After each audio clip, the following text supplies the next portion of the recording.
Your Humanities Half Hour is brought to you by the Northern Marianas Humanities Council.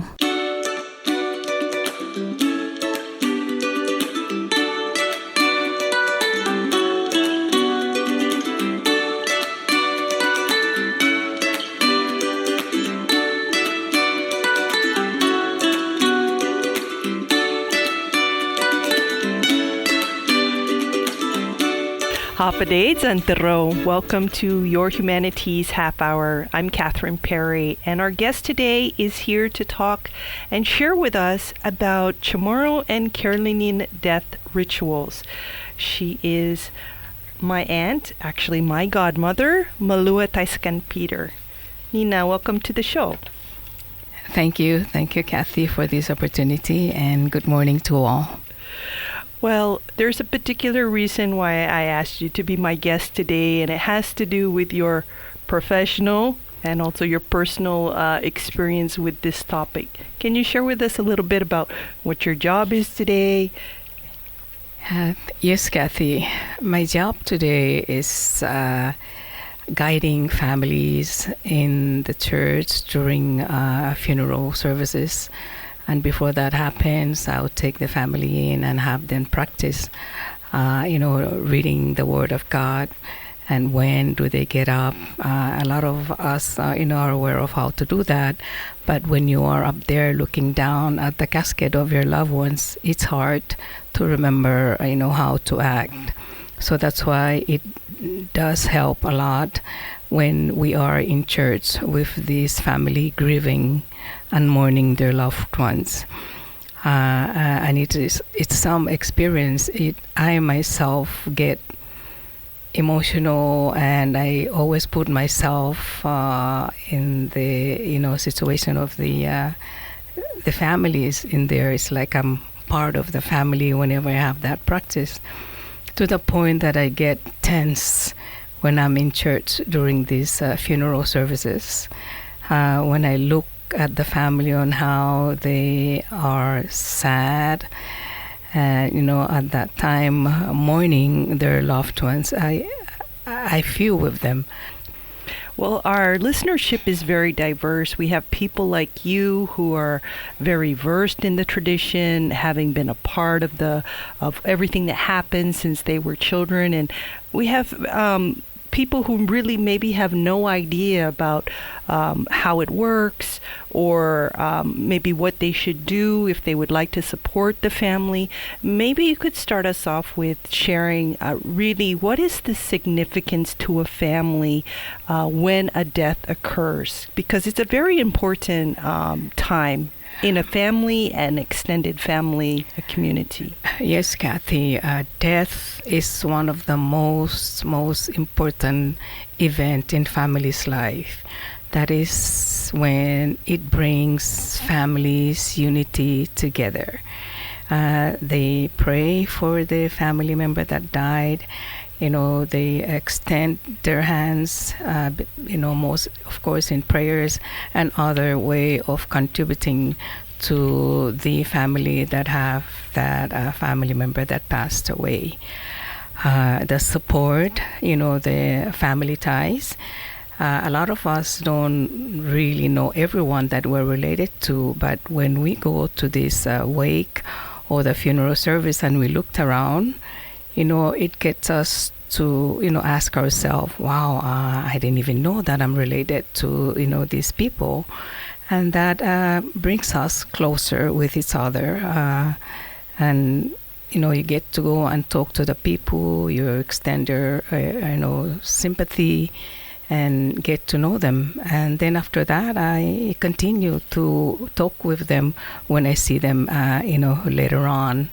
And that's how I can say that we learn about extended family, besides, of course, wedding. That comes second. But death is the first one that people get together, no matter what the, situation is between families. And when there's a death in the family, I would think that they put those things aside and get together as a family and get to support each other in prayers, another means of supporting.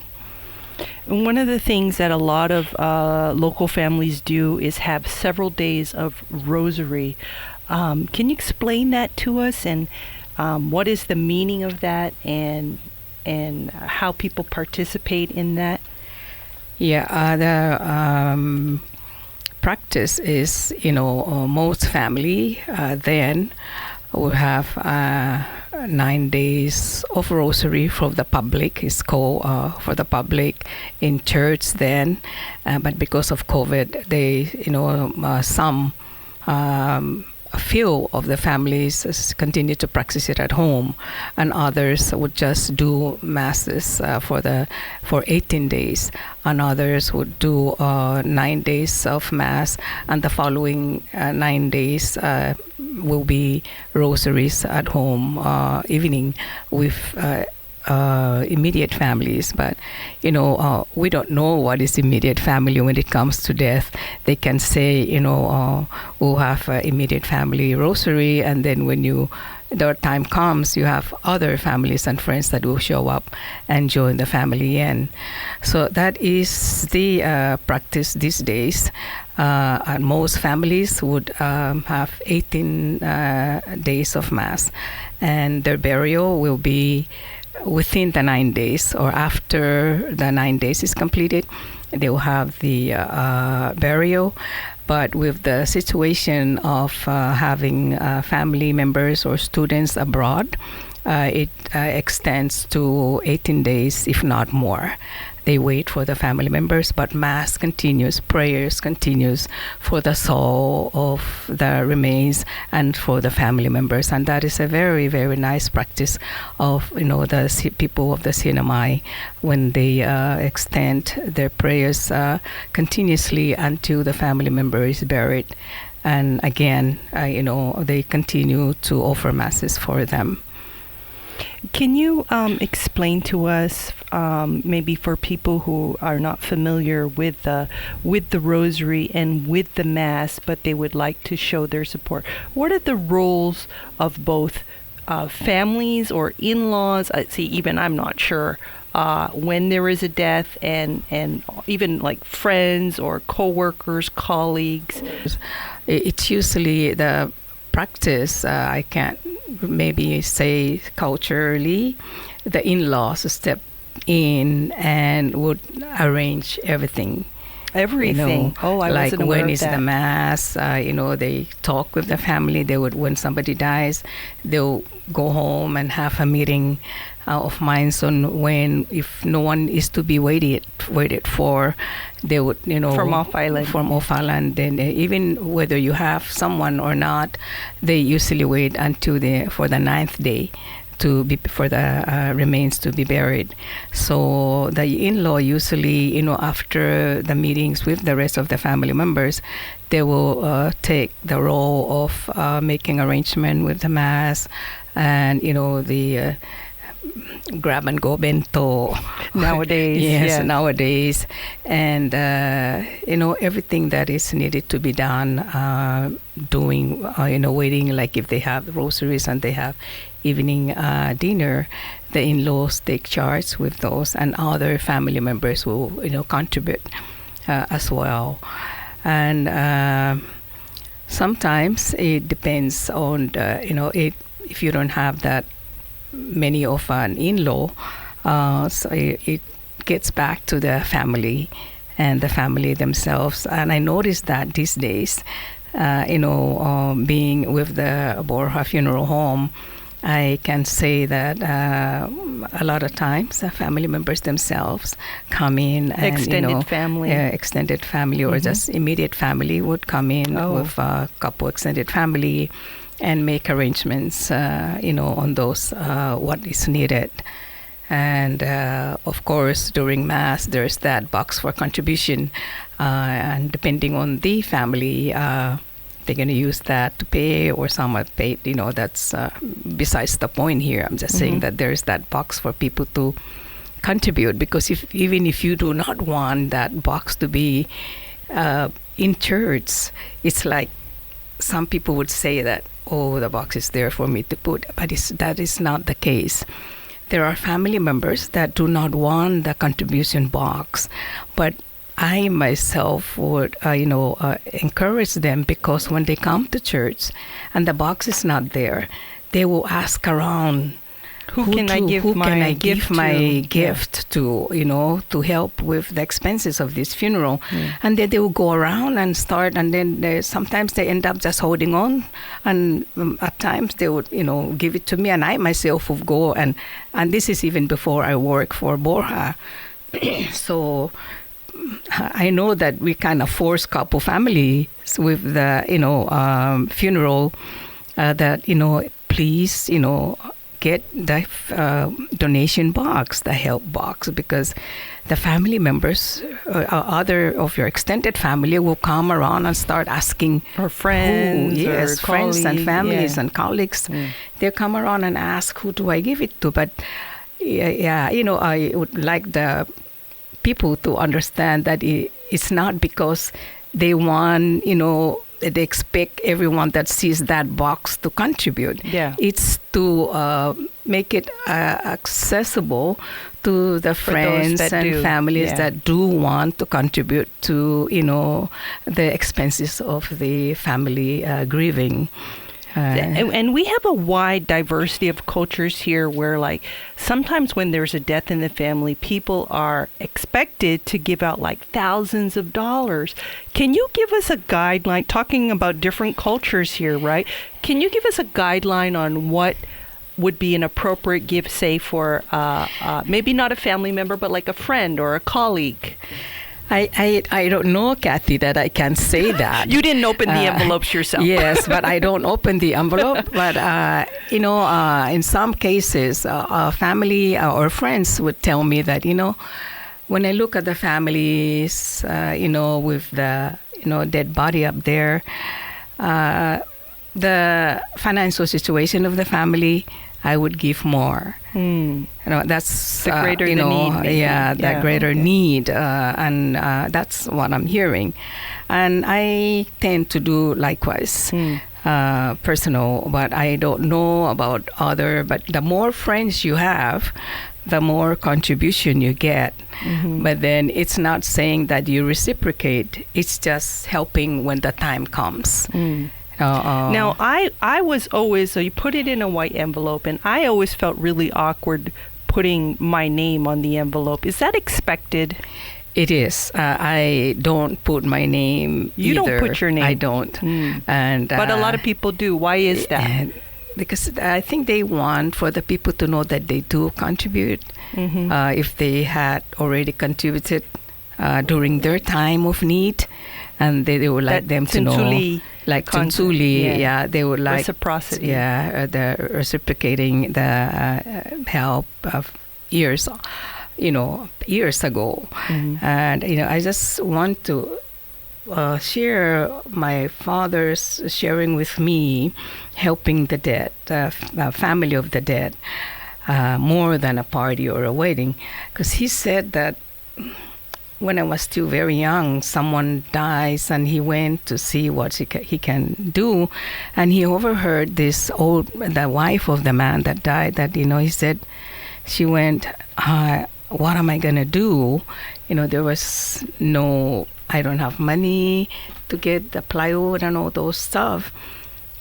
So he gave her some money, then he came to my house and took off the plywood from our bedroom and went and gave it to them, and then years and years to make the casket, and then years later something happened with our family, my dad's family, and then the lady came, the same lady that he helped with her husband, and gave my dad $20, and he said, what is this for? Take it, you need it. And she said, no, because if it wasn't of you, I wouldn't be able to bury my husband in a box. And my dad said he was trying to think about, what did I do? He did not remember. Those were about 10, 15 years past when that lady, our somebody in the family died, and she came back and gave. So, those things are well remembered. It's not because of reciprocating, but because it does help the family a lot when people, extended, their hearts. The gesture is much more, is much bigger than the actual thing that you do or the thing that you give. It's the gesture. And I kind of noticed that too also, like during rosaries. I used to feel when I was younger that rosaries were supposed to be very somber, serious, sad. But I have actually found that it's really a time for the family to come together and socialize and reaffirm those bonds. And sometimes there may be even a joke, after the rosary when people are sitting around, and it's just a way to come together. I support the rosary. Of course, Mass is the biggest, form of prayer, but rosary, it can be both. Both are very important. You have the Mass and the rosary. The rosary gets the family together, like just novena. And one of my former, friends said, once you stop the novena and the rosary, families are going to be scattered and not get to know each other more, continue to know each other now that we have. But if we don't continue to practice that, the rosaries for Matai, for the dead, as well as the devotional novenas, people will not, know each other like families and extended families. And that's how I see that. Of course, the prayer is very important, and also the getting of the extended family together. Well, we're talking today about Chamorro and Carolinian death rituals, and we'll be back after this break. I Northern Marianas Humanities Council bula guinahanya puri historian Marianas dan kultura. Sinyon soda esisihanan formasyon gi zon mami website nmhcouncil.org pat bisita gi YouTube pat Facebook. Guahalokwi diferentes klasen leblu na sinya unfan. I Northern Marianas Humanities Council has uzura todo I experiencia tautau. Welcome back to Your Humanities Half Hour. Our guest is Malua T. Nina, I wanted to spend the second half of the show asking you to share your knowledge about traditional Carolinian burial rituals dating back, way back when. And some of them still continue today. I don't know if you have memories from your childhood, but I guess it kind of starts with the preparation of the body, which is or when somebody just died, and we bring the body home. There was never a time that we go the second night before the burial is done. Because there was no morgue. There was no morgue, and no means of, keeping them, be embalming. Yeah, no embalming. Yeah, and there is no family abroad to wait for. So while we are having the wake prayers, rosaries, you will be hearing hammering of, preparing the casket. Usually made from plywood. Made from plywood. Yes. Yes. And then, there's rosary going on 7:45, 11:45, and 4 a.m. And I asked my grand aunt, I said, why do we have this 7:45, 11, and she said that because that's the time when the souls come out. And then we pray for them, and that's what she told me. So I did ask the bishop that, do we have to continue to pray 7:45? And he said, no, Malua, you can just schedule your time for the convenience of your family and the people that come to share. And that's why we started. I can say that we started at 7, 11, and 5 or 6 in the morning. So, and during that evening, there'll be, this is the wake. Yes, the this night is of the wake. wake, when usually the body is at the house. Yes. And so it's overnight. Yeah, so at dawn, they will put the body in the casket and then move on to the cemetery, and then they're buried. And I was sharing with you earlier that I was never taken to the cemetery for burial at that time. So I was questioning myself, was there a priest there before, the individual was buried? And I continued to question myself. You can't and remember. I can't remember because I was never taken there. Yeah. So now there's some particular things that happen before they close the casket. Related to, sometimes they put beads. Yes, before they closed the casket, there were several materials, garment, that are placed in the on the remains of the person that died, and that's I was thinking and discussing with some other people, and then learning through religion that we believe in the afterlife. So I would think that that's what, how we got to be putting those stuff in the casket over our dead body family member, because of that belief that there's life after death, and that, whatever they can do with those material, it's there for them to use. And they're all decorated with muer and beads. And and also like ter or cloth, the woven cloth, if they layers have, and layers. Yes. Yeah.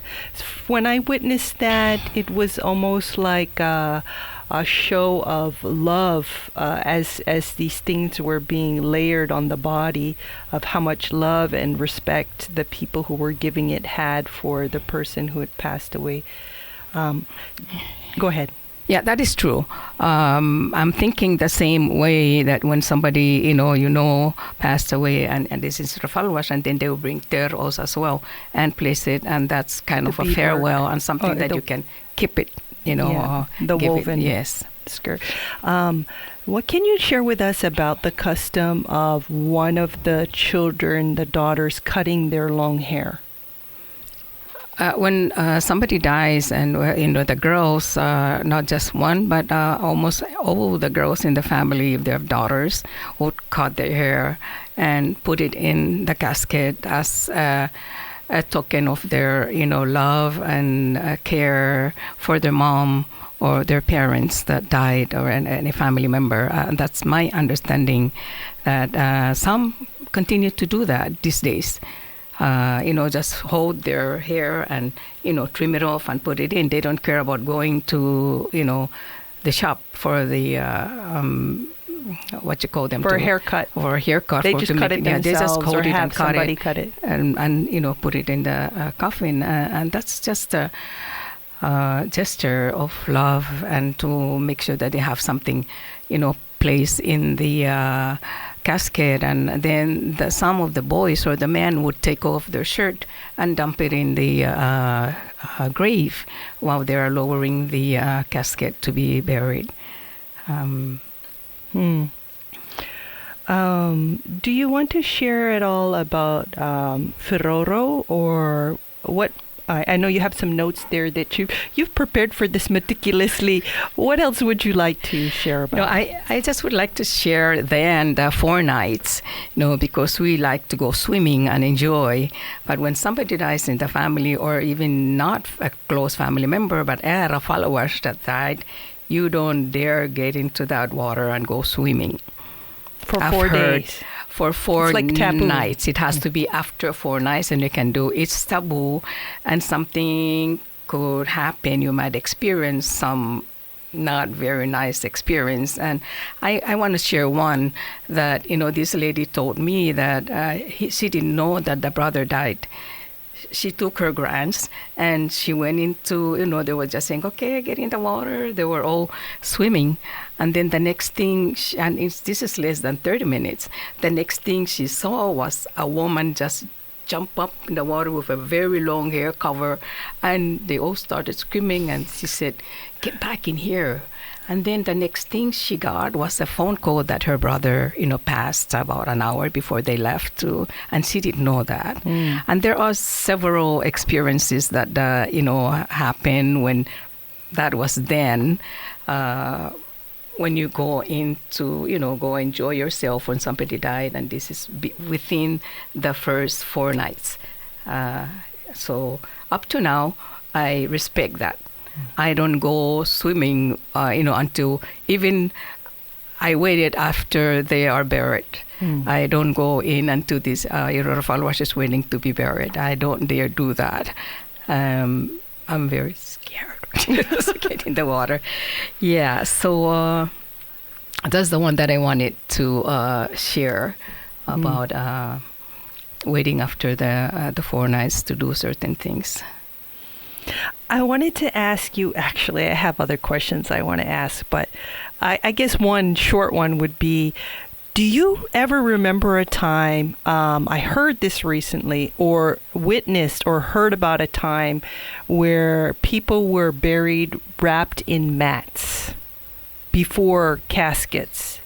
Does this sound familiar at all? Yes, I've heard that there are people wrapped in mats, like pandanus before, mats, or because we didn't have those then. The materials, the plywood and all that.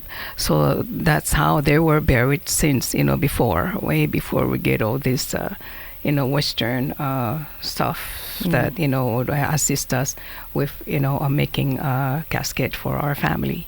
So those, yes, that is true. They were wrapped and buried in mats. Okay, and then if I could ask one more question, just related to Firoro, which, as I understand, is a custom where after so many months you burn some final possessions of the person who passed away. But my understanding of that was it comes at a time where you feel, there's no like set time, but it's when you feel that your sorrow has been soothed a little bit, that they have this ritual. Maybe you can explain it better than I'm trying to. Yeah, that's called firoro. Yeah. Burning the remains, remaining, belongings of the dead family member. I'm not too sure about how long you wait, for you to do that. But I've, joined a couple from my immediate family. When those things happen, we will collect all those clothings that they have used, they're daily used. And then you don't dare take anything that belongs to that member that died. They want, even if it's brand new, they'll burn everything. And these days, before family members die, they will say, do not burn everything. Give to the poor or give it to your cousins that, could use it.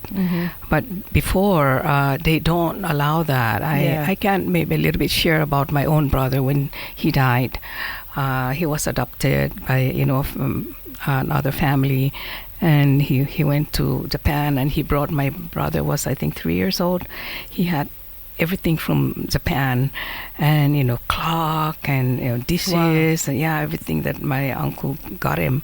And when he died, my auntie starts walking around because they went to microbeach, and they were cracking everything. They take stones and make sure that the breakable dishes and everything was cracked enough so that nobody would take it.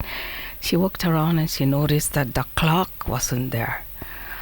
So she said, I want my son's clock to be, damaged. I wanted to break it apart.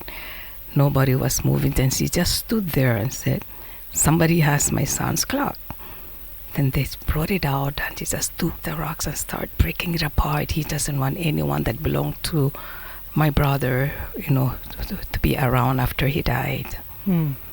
So, do you know what the belief there is? It's just something that my personal thinking is that they don't want anyone to get hold of it and not really take care of it. That's one from my own personal thinking, and something that they wouldn't want, which I am questioning that myself, that you don't want to have anything around you that will continue to, make you sad and reminisce sad and give him sorrow, bring him back and be sorrowful all the day, And especially in those days, there was much more, I think, belief of a connection between the person and their possession. Like, for example, a sister cannot use the cup that a brother uses or something like that. So there was that kind of connection between a person and their possessions. Correct? I would think so, yeah. Because, that's taboo. Yeah. That brothers and sisters or cousins, male and female, don't share the same cup. Anything that touches your mouth. Mm-hmm. Or comb. The comb for your hair, you don't share. Yeah. Nina, thank you so much for sharing your wisdom with us today, and especially thank you for the important role you play in your job. I know that a lot of people are comforted by you and your people who serve in this role that you play during this difficult time in their lives. Is there anything else you'd like to add before we go? No, I just would like to ask the public that heard what I was sharing that, what I shared is what I learned. If there's anything that I think that I misinformed, it's, should forgive me for that, but I shared what I learned when I was growing up or what I heard. And, with the current job that I have, I'm very thankful to Francis for hiring me. I didn't want to work when she asked me to work, to, do these things, but I enjoyed, I feel with the people that are grieving, and when I do this, I feel good that I'm able to make them feel better, during the celebration of their family's funeral. And thank you for this opportunity. Thank you very much. Our guest today has been Malua T sharing about Chamorro and Carolinian death rituals. This has been your Humanities Half Hour. I'm Catherine Perry. Your Humanities Half Hour is a production of the Northern Marianas Humanities Council, funded in part by the National Endowment for the Humanities. Any views, findings, or recommendations expressed in this program are those of the participants and do not necessarily represent those of the National Endowment for the Humanities or the Northern Marianas Humanities Council.